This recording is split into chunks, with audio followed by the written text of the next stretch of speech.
gets prepared for this much ability? What he does in the nets? Who? Everybody gets scared to face him. What does he eat actually? Yeah, he's actually my neighbour, or was my neighbour in Port Elizabeth. So I don't know, it's probably the fresh air down there or something like that. But yeah, he's worked incredibly hard. I think when he was a junior, at one stage, he only bowled about 135 and he had a big bent front knee. And I came back after one of the winters in the UK and he had straightened it out and done a lot of gym work. And all of a sudden he was bowling 150s. Throwdowns for me, thank you very much. Yeah, go ahead. Colin, Dubai and then literally flight and play and the games have come thick and fast, but you clearly are enjoying being with the Capitals. It's now a semi-final to look forward to. Is this game now very much in the past, and is it all about the knockout, the business end of SA20? Yeah, I think any time you're in the playoffs, that's the business end. Certainly nice to get a win tonight and sort of keep momentum going, especially after the first game I pitched up. It was a bit of a mess. So just to get back on the winning ways again tonight, and I just thought. As a unit, everyone was extremely professional in going about, what we needed to do.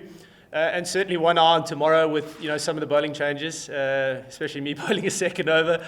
So, I feel like the side is ready for the playoffs and very mindful, and excited going into tomorrow. What's the thought process? Wouldn't it be easier to put a left hand at number 3 instead of Tennis de Brain and then try and put you at number 5 and get a right hand in between? What's the thought process of Tennis de Brain coming at number 3? I'm probably not qualified to answer that question, but no, I think I was told my role would to be come in and rotate and stretch the innings out, try and use some experience, and I think they've had a formula together, for a number of games now, and you don't want to change that going into big games, especially playoff games. So I've just been happy to come and fit in and hopefully contribute where I can.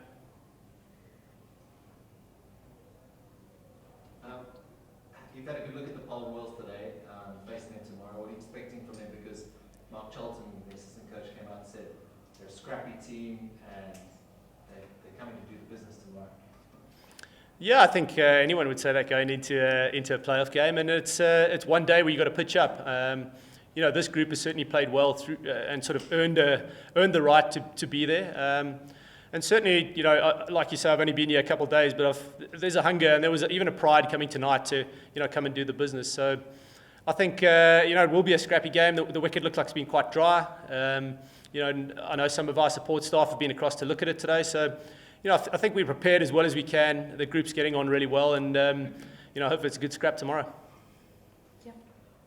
Mate, you have topped the table, so would you have preferred Paarl or double in the semi-final? I've got no idea, to be honest. I think, certainly the chat today was to make sure we played as well as we could. And whatever came tomorrow, we'd deal with that. So I think it's a dangerous place to be sort of picking and choosing and, in that way. And Tennis de Brain came out at one stage and just said, out on the field, and just said, we do our stuff as well as we can, and whatever happens tomorrow, happens tomorrow. So certainly a lot of confidence amongst the group, and weren't too worried about, who it was going to be.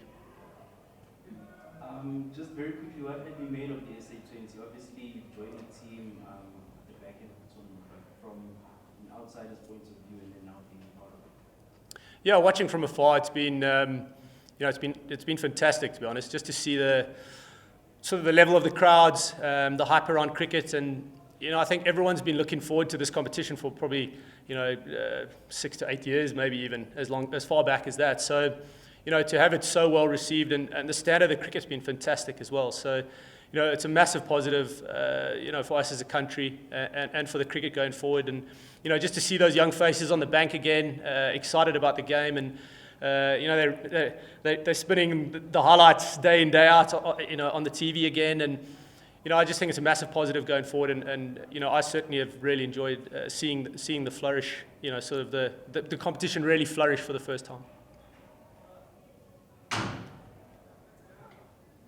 Yeah. You've played around the world. What's the one thing that can make it better? What can rise it to the IPL or get it at least into second place? Yeah, I think you don't want to look too far ahead. You want to make sure the standard of the cricket's good. And I think for years South African players in general are highly talented. It's a competitive system.